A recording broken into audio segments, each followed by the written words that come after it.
अस्सलाम वालेकुम friends, welcome back to top smarties drama serial Naqab. जहां पर हमने देखा कि तैमूर तो ईमान के खातिर अपने बाप के गिरेबान तक पहुंच गया। जब एक इंसान बाप के गिरेबान तक पहुंच जाता है तो फिर वो कुछ भी कर सकता है, उससे कोई भी उम्मीद लगाई जा सकती है। यहाँ पर बिलाल को मारना तो क्या, वो अपनी होने वाली औलाद को भी मार सकता है और तैमूर ऐसा ही है। आहत को चोट खाने के बाद समझ आ चुकी है कि वो गलती पर था, लेकिन तैमूर जैसा इंसान मरकर या किसी को मारकर ही समझ सकता है, अदरवाइज वो कुछ समझना चाहता ही नहीं। अब यहाँ पर ज़ारा जो कि अपने भाई से बात कर रही थी कि तुमने शूटर के लिए ऑर्डर्स क्यों दिए, तो भाई बता देता है नहीं, मैंने सिर्फ ताई अम्मी को डराने के लिए कहा था, मैंने कोई ऑर्डर्स नहीं दिए।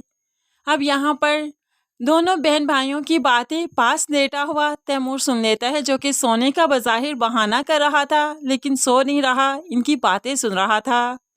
अब यहाँ पर तैमूर को बहुत अच्छे से मालूम पड़ चुका है कि बिलाल ने कोई ऑर्डर्स नहीं दिए शूट करने के, इसलिए तो वो अब खुलेआम दंदनाता फिरेगा, खुलेआम सब कुछ करेगा। कौन भला उसे रोक सकता है, क्योंकि बिलाल भी उसके लिए कोई ऑर्डर नहीं दे सकता, क्योंकि वो बिलाल का बहनोई भी तो है। अब यहाँ पर तैमूर जो कि अपने बाप का गिरेबान पकड़ सकता है, तो यहाँ पर हॉस्पिटल में आकर नर्स को टिप देता है, कुछ रिश्वत देता है और ये कहता है कि ज़ारा को अपने पास अपॉइंटमेंट के लिए बुलाओ और उसकी तबीयत बहुत ख़राब होने का उसे कहो और ऐसे में उसे एडमिट कर लो। अब हो सकता है ये भी कह दिया हो कि बच्चे को ही मार दो ताकि ज़ारा इस सदमे से कभी उठ ही ना पाए। अब ये बाप तो ऐसा कर ही सकता है, इसे कोई भी उम्मीद लगाई जा सकती है। दूसरी तरफ ईमान अपने वलीमे के लिए तैयार हो रही थी, बिलाल उसके पास ही बैठा था। वैसे हैरानगी की बात है, डीसी साहिब की बीवी अपने वलीमे पर खुद ही तैयार हो रही है, ना किसी पॉलर पर गई और ना कोई पॉलर वाली घर पर आई। हैरानगी ही हैरानगी है। अब यहाँ पर बहुत अच्छे से तैयार भी हो गई। बिलाल पास बैठा सिर्फ देखता रहा और कहने लगा मुस्कुराते हुए, बहुत अच्छी लगती हो। ऐसे ही दोनों काफ़ी खुश हैं, अपने वलीमे के लिए हॉल में जाते हैं, हाथों में हाथ हैं और बहुत ही मोहब्बत से कदम आगे बढ़ाते हैं, कदम के साथ कदम मिलाते हैं। लेकिन यहाँ पर तैमूर बगैर कोई हंगामा किए ये फंक्शन तो नहीं होने देगा। बारात पर आहत ने हंगामा लगाया था, तमाशा लगाया था और अब के बाद तैमूर पहुँच जाएगा, जो कि नर्स को ऑलरेडी पैसे दे चुका था।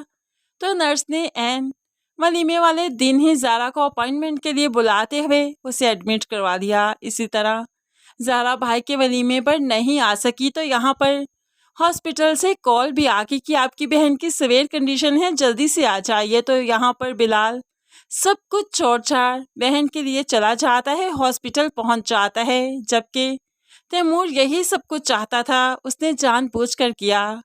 बिलाल के जाने के बाद तैमूर साहिब नमूदार होते हैं, तो यहाँ पर ईमान चीखते हुए कहने लगे तुम्हारी हिम्मत कैसी हुई यहाँ पर आने की।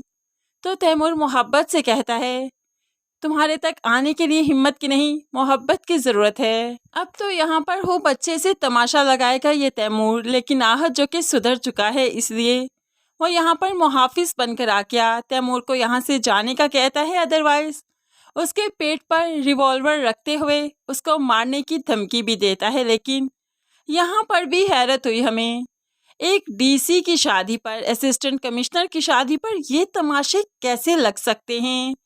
क्या कोई इन्हें पकड़ने वाला नहीं? क्या यहाँ पर कोई पुलिस फोर्स नहीं है? यहाँ पर अगर पुलिस फोर्स होगी तो जाहिर सी बात है आहत और तैमूर पकड़े जाएंगे, फिर ही यहाँ पर सुकून आएगा, वरना तो तमाशा बढ़ता ही जाएगा, क्योंकि बिलाल साहिब भी यहाँ पर मौजूद नहीं। होप सो इन दोनों को पुलिस पकड़ कर ले जाएगी। तभी तो हमने देखा कि यहाँ पर काफ़ी परेशानी के आलम में जो ईमान बैठी है, तो वो बार बार कॉल कर रही है, लेकिन आगे से कोई रिस्पांस नहीं आ रहा, क्योंकि बिलाल अपनी बहन की वजह से काफ़ी परेशान है। सो यहाँ पर ज़ारा को कुछ ऐसी मेडिसिन लगाई गई जिसकी वजह से उसका अबॉर्शन हो गया। ज़ारा फिर से हाली गोद रह गई और अब के बार वो तैमूर को नहीं छोड़ेगी। लेकिन फिर खैर बेचारी क्या ही कर लेगी, जब वो तैमूर से ये बात करेगी तो तैमूर साफ साफ कह देगा मुझे तुमसे अपना बच्चा चाहिए ही नहीं, तो क्यों मैं इस बच्चे को दुनिया में आने देता। तो यहाँ पर ज़ारा की तो बस हो जाएगी, भला वो क्या ही कह पाएगी।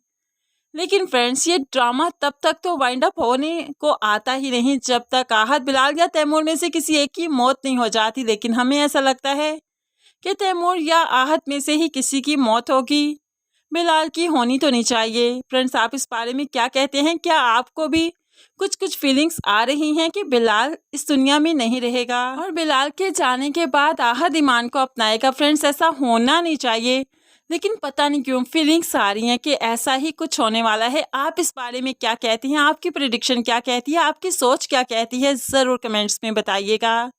मज़ीद वीडियोस के लिए चैनल को सब्सक्राइब करके साथ बेल नोटिफिकेशन ज़रूर प्रेस कर लीजिए ताकि आने वाली हर वीडियो बहुत आसानी से देख सकें। अल्लाह हाफिज़।